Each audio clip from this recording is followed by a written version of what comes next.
You're listening to Soundside. I'm Libby Denkman. Natalie Hammerquist is pointing at a weed.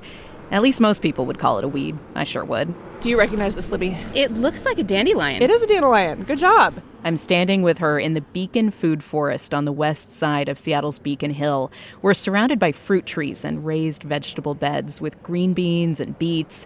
But Natalie wants to show me this plant, a dandelion, nestled between some rocks on the side of a path. So dandelions are edible. If people have heard about them, maybe some people know that they're kind of bitter. And they have a lot of lookalikes. But they're kind of a nice place for beginners to start learning about foraging. Natalie is an expert forager, and dandelion is one of the plants in her new book, Edible Plants of the Pacific Northwest. It's an illustrated guide to plants you might find in the wild and how to prepare them. The book helps with identification, which might be really difficult otherwise, especially when there are lots of plants that look very similar. Natalie shows me another leaf. What is the difference? The dandelion looks smoother, for one, and it has these sharp kind of, almost like a holly leaf design edges, and it's a little bit of a brighter green. And the lookalike is a little bit fuzzy. It has round, smooth edges. Yeah. Okay. So already such an excellent bunch of observations. And that's the kind of observations that if we're going to get into foraging, people need to start looking for. You know, you mentioned color, you mentioned hair, you mentioned leaf shape. And so this is hairy cat's ear. Both of these are in the book, of course, and both of them are edible, thankfully. This is not a toxic lookalike. There are toxic lookalikes out there. We're going to look at a couple here in the garden. These are the kinds of distinctions Natalie hopes to communicate in her book. She includes detailed illustrations of the different parts of the plants, the leaves, stems, roots, and fruits. I'll be honest, a lot of the plants Natalie showed me just looked like little green shoots that I'd pull out of my flower beds and throw into the compost. 17 years of foraging has given her more insight into these so-called weeds. It's literally made her see the world differently. I forget what author coined this term, but I've heard people refer to that as breaking the green wall, which I love that, like, visual, you know, is that, like, it looks all just green until you start learning about, like, the individual plants, and then suddenly, like, it's not a wall anymore. It's like this interactive living thing that you understand better. And sometimes when you break through the green wall, there are familiar flavors on the other end. We come to the next plant, which has seeds growing on long spindles. I pop one in my mouth. Natalie assures me it's safe. Is it anise? Close. Fennel. Like a licorice candy. Yes, they're so flavorful. We continue down the trail to what looks like a few dense sprigs of curly parsley. Natalie kneels down with a trowel and pulls up a thick white root that looks pretty familiar. This wild carrot is so common in the Pacific Northwest. Like, literally, sometimes you'll be driving on the highway and there'll just be swaths of wild carrot up and down the highway. It's non-native. She pauses for a moment with the carrot in her hand. This is one instance where it is crucial to be well informed. I have had people think that poison hemlock, which is one of the most poisonous plants in the world, was wild carrot. But I do want to caution folks when they're working with plants in this carrot family that you take extra care to learn the identification. It's kind of like almost like intermediate level. Natalie lives in the Cascades, which makes for easier foraging. In Seattle, foraging in public parks is illegal, except here in the Beacon Food Forest. And even so, the vegetable beds with eggplant and green beans, those are individual garden plots, so they're off limits. But there's a veritable salad bar growing in between pavers and along the path of the Beacon Food Forest. There is abundance here. Take dwarf mallow. And as you chew, it's going to get more and more slimy. Rose hips. Sort of gently eat around the seeds. And sheep sorrel. It's giving me a slight pepperiness, almost like an arugula. As we walk around the forest pulling weeds to eat, some passers-by gave us some funny looks, and could have been the microphones, but also the chewing leaves part. I asked Natalie if this is a common occurrence when she's foraging. So, Natalie, do you ever get weird looks when you're walking around and eating plants? Yes. I mean, I also just, like, inspect plants very carefully quite often, and that definitely gets me weird looks.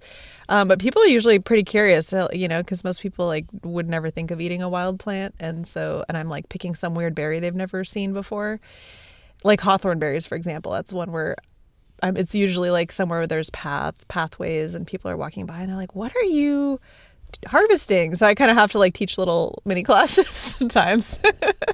When you are educating people, because you go out and you teach people about foraging and about medicinal herbs and edible plants, what do you hope they take away, and how do you hope that lands like in their life?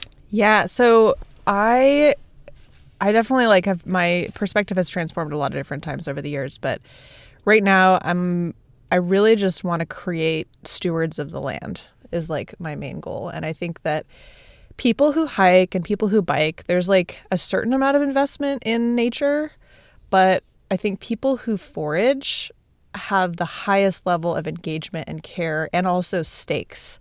Stakes being like they care that that piece of land isn't developed. They care that that tree doesn't get cut down. And they also kind of are the keenest observers. So it's the foragers that's going to see the birds. It's the foragers that are going to see the deer because they're quiet and silent and slow. And throughout my years foraging, I also do a lot of outdoor sports, and I'm a mountain biker and a hiker and a rock climber and all these things. But it's really the foraging that has helped me see things that I never would have gotten to see doing any of those other things. For example, like I love watching birds eat berries because I'm really fascinated. Like, what are they eating? What time of year are they eating it? Which birds are there? And it's the foraging that has allowed me to slow down enough to actually start to observe those things. And the amount of wildlife encounters I've had when I'm foraging is immense, because like you're there at the food and they're there at the food, and you're quiet and they're quiet. And I've had these moments where I've like encountered an animal. We kind of both look at each other like, oh, hi.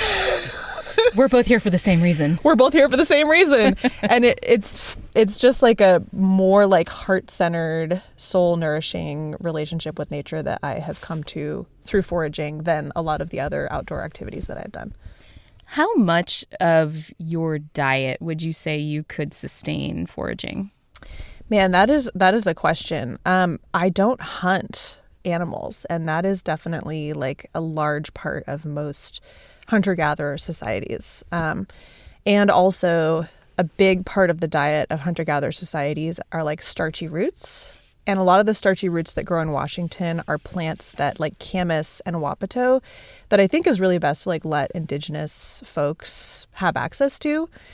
And so I think that like striving to subsist off of foraging is actually like not a sustainable expectation for this moment in time. So for me, like foraging plays more of a like fun cocktail drinks and like salad greens and like jams for berries. But I actually think like having it be the goal, like to survive on your foraged items is just like not very realistic. If I needed to, and I was like the only person left in the world, like I could probably do 100%, if I really need to, but it would be a full-time job. And I think that's another thing people don't understand about foraging is that like hunter-gatherer culture spent all their time all year long like preserving, picking, harvest, cleaning, sorting, processing, cooking, burying, all those things. So it's like a multi-step process. You need to harvest things in the right season. You need to, like, they even would travel and have camps. Like they had, would have camas camp and huckleberry camp. And this is true of like all of our indigenous ancestors. Like that's just how you have to do the hunter-gathering thing. You touched on the idea of indigenous people and access to food. I've spoken with some indigenous folks, especially in the Yakima tribe, who talk about huckleberries and the fact that there has been this like big surge in people harvesting huckleberries and especially commercially trying to sell them separate from the tribes and their traditional access and like the importance that the huckleberry holds in their traditions and foodways. What kinds of maybe ethical lines do you try to pay attention to when it comes to foraging, especially indigenous plants? Yeah, so huckleberries are a great example. And it is, huckleberries was something that I really tried to do right in my book. I know people are not going to not harvest huckleberries, right? Like they're too delicious to tell people to be like, you're not allowed to harvest that thing.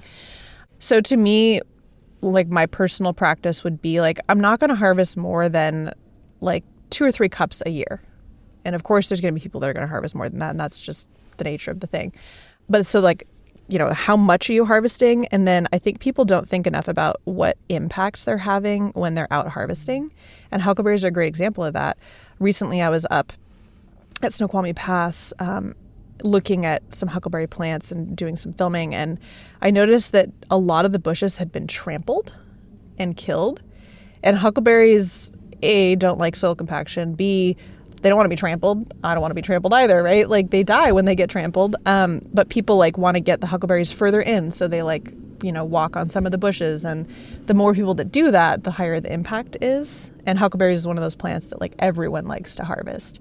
So thinking about your impacts, not just, oh, I'm this one person out harvesting, but thinking about yourself as part of a large amount of people that are out kind of changes the perspective of being out there and not trampling the bushes, trying not to leave the path when you can, walking really carefully so you're not compacting the soil. And I think that applies to like all plants, but huckleberries is like number one in that particular impact.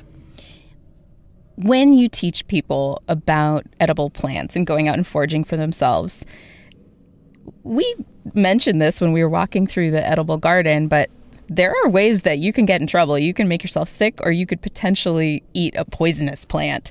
Do you ever worry that encouraging people to forage, you're sending folks out and they might make a mistake? Yes. I do worry about that. Honest answer. Yeah, like I worry about that, and I worry about people like, just decimating the population of wild plants. But the toxicity thing, it's like people are going to learn to forage from something.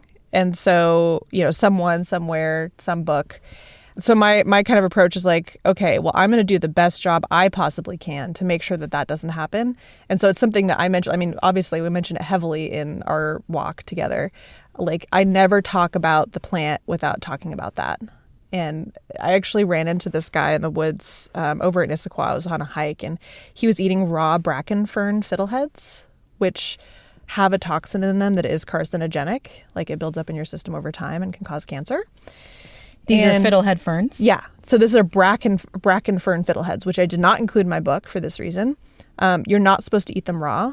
And so my guess is this gentleman like had learned about it from a book or something and just hadn't got to the part where it said, don't eat it raw.